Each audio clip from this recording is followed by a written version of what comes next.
Ah, é. O Sr. Yamamuri diz que acha que se Muhammad Ali fosse jovem, ninguém nunca o derrotaria.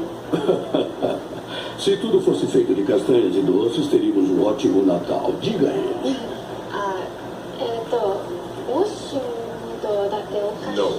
Não foi isso que eu disse. Eu disse que se tudo fosse feito de castanhas e doces, teríamos um ótimo Natal.